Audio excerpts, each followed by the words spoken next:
Class 6 students, आज हम लोग अपना एसएसटी में चैप्टर स्टार्ट कर रहे हैं। हमारी अनेकता। अनेकता क्या होती है? डाइवर्सिटी क्या होती है? गुणों और विशेषताओं का व्यापक प्रसार अनेकता कहलाता है। गुणों मीन्स हम लोग के क्या क्या गुण हैं और हमारे क्या क्या विशेषताएं, हम क्या क्या करते हैं, ये चीज़ें अलग अलग होती हैं सब में। यही क्या कहलाती है? अनेकता कहलाती है। जैसे हम चारों ओर देखते हैं कि अनेक पेड़ पौधे, जीव जंतु, पक्षी व मानव दिखाई देते हैं। जैसे वैसे तो मानव के दो हाथ, मतलब सभी लोगों के जितने भी ह्यूमंस हैं सबके क्या होते हैं? दो हाथ होते हैं, दो पैर होते हैं, दो आंखें होती हैं। लेकिन फिर भी क्या होता है? सब लोग एक दूसरे से अलग दिखाई देते हैं। हम एक दूसरे को देख के पहचान जाते हैं कि नहीं इसका नाम ये, इसका नाम वो है। कैसे पहचान जाते हैं? क्योंकि उनकी सब चीज़ें, आँख सभी की होती हैं, नाक सभी की होती है, कान सभी की होती है, लेकिन उनकी जो बनावट होती है वो अलग अलग होती है, जिससे उनका फेस क्या होता है? बिल्कुल अलग बन जाता है। यही का या उनका कलर होता है, उनका आकार, ये शारीरिक बनावट, इन सबसे कोई छोटा होता है, कोई बड़ा होता है, कोई मोटा सा होता है। इन सब यही सब चीज़ें क्या करती हैं? एक दूसरे को अलग बनाती हैं। यही कहलाती है हमारी डाइवर्सिटी या अनेकता। ये सब हमारे आसपास अनेकता के उदाहरण, ये सब एग्जाम्पल हैं। उसके बाद आती है बात अनेकता मानव समाज का तत्व, यानी कि जो अनेकता होती है वो क्या है? हमारा तत्व है मानव समाज का। मानव समाज से मतलब जो है कि ह्यूमन, जितने भी हम लोग मानव हैं वो क्या है? ग्रुप में रहते हैं, साथ में रहते हैं। ठीक है, उसका मेन चीज़ है वो क्या है? अनेकता। कैसे वो देखते हैं? मानव समाज में अनेकता सीधे झलकती है। मतलब हमारा जो समाज है, मानव समाज, इसमें क्या होते हैं? अलग अलग तरह के लोग जो होते हैं एक साथ रहते हैं, उसमें अलग पता चलता है। कैसे पता चलता है? मानव अपनी आवश्यकताएं स्वयं पूरी नहीं कर सकता है।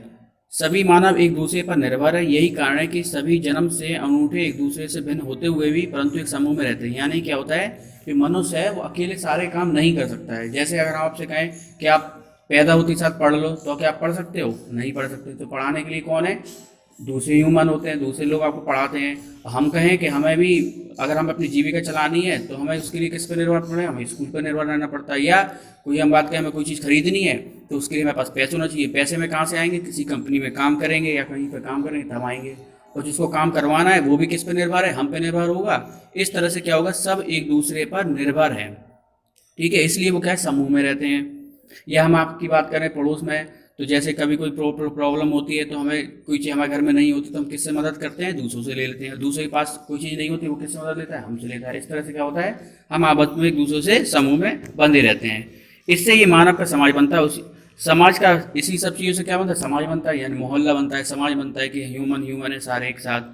ठीक है, समाज का सबसे प्राथमिक समूह परिवार कहलाता है। यह सबसे छोटा जो यूनिट है, ये सबसे छोटी इकाई कह सकते हैं, वो क्या होती है? परिवार होती है। सब जिसमें ग्रुप में सबसे ज़्यादा लोग रहते हैं वो कौन है? हमारा परिवार। उसमें भी कैसे एक दूसरे पर निर्भर है? जैसे हम छोटे हैं तो हम, छोटे बच्चे होते हैं वो अपने हाथ से खाना नहीं खा सकते तो किस पे निर्भर है? मम्मी पापा पे। ठीक है, इस तरह से एक दूसरे निर्भर हो जाते हैं। भौगोलिक क्षेत्र में एक क्षेत्र से भौगोलिक क्षेत्र में एक देश के क्षेत्र में रहने वाले जो लोग एक सरकार के अधीन हो राष्ट्र कहलाते हैं। यहाँ पे राष्ट्र का मतलब क्या बता रहे हैं कि किसी एक गवर्नमेंट के अंडर में जो लोग रहते हैं उसको हम क्या बोलते हैं? उसको राष्ट्र बोलते हैं। परिवार, समाज, राष्ट्र अलग अलग सामाजिक समूह है।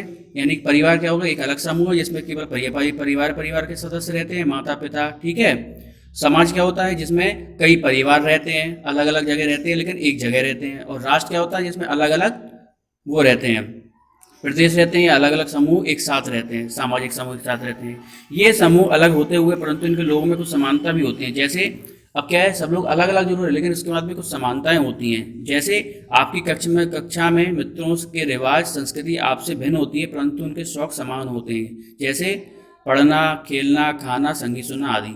ऐसे इसकी क्या बात करें? जैसे कि आपने देखा होगा एक क्लास में अलग अलग समुदाय के लोग रहते हैं, हिंदू, मुस्लिम, सिख, ईसाई सभी लोग रहते हैं। सबके रिवाज अलग अलग हैं। कोई ईद मनाता है, कोई क्रिसमस मनाता है, तो कोई दिवाली मनाता है। तो ये क्या हो गई? सबके रिवाज और संस्कृति अलग अलग हो गई है। ठीक है, लेकिन आप लोग के शौक समान होते हैं। जैसे आपसे कहेंगे खेलना किस किस को, तो सभी लोग कहते हैं कि हाँ हमें खेलना है, फिर चाहे किसी भी वो समाज का हो। इसी तरह से क्या हो? कुछ शौक सबके समान होते हैं लेकिन कुछ के रीति रिवाज अलग अलग हो सकते हैं। अब बात करते हैं भारत में अनेकता कैसे है। भारत एक बड़ा देश है जहाँ भिन्न भिन्न भौगोलिक तथा वातावरणीय परिस्थितियाँ हैं। ये सब जानते हैं भारत अपना देश है, इसमें भौगोलिक और वातावरणीय परिस्थितियाँ मतलब क्या है?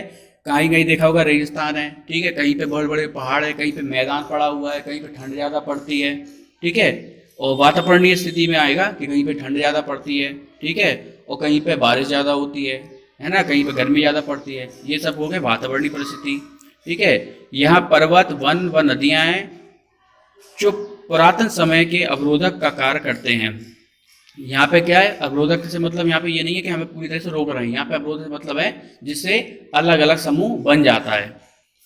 ठीक है, ये प्राकृतिक सीमा का कार्य करते हैं। भारत भारी क्षेत्र में कम संपर्क में रहा, परंतु समय के साथ साथ बाहर के लोग आकर यहाँ स्थापित हो गए। यानी कि हमारी जो थी, ये पहाड़ वगैरह थे, जैसे हिमालय की चोटियाँ हो गई, रेगिस्तान हो गया, इससे क्या हुआ, हम लोग और देशों से अलग रहे।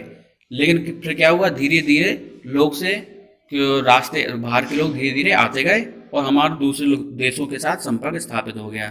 भारत के अलग अलग क्षेत्रों में भोजन, पहनावा, बोली, जीवन यापन अलग अलग है। भारत से आए लोगों के कारण बाहर से आए लोगों के कारण इनमें और विविधता आ गई है। यानी कि भारत में आपने देखा होगा कि अगर आप साउथ में चले जाओ तो वहाँ का खाना पीना अलग है, चावल ज़्यादा खाए जाते हैं। हम लोग उत्तर प्रदेश की बात करें तो यहाँ पे क्या होता है, यहाँ पे हम गेहूँ ज़्यादा खाते हैं, गन्ना वगैरह होते हैं। तो क्या होता है, सब और बोली अलग अलग होती है। आप यहाँ पे बोलते कुछ और, आप कुछ दूसरे शहर में जाते हो आप, तो वहाँ की थोड़ी सी बोली क्या हो जाती है, बदल जाती है। जीवन यापन अलग हो जाता है। जैसे हम जीवन यापन की बात करें तो शहरों का जीवन यापन अलग होता है, ठीक है, गाँव के लोगों का अलग अलग होता है।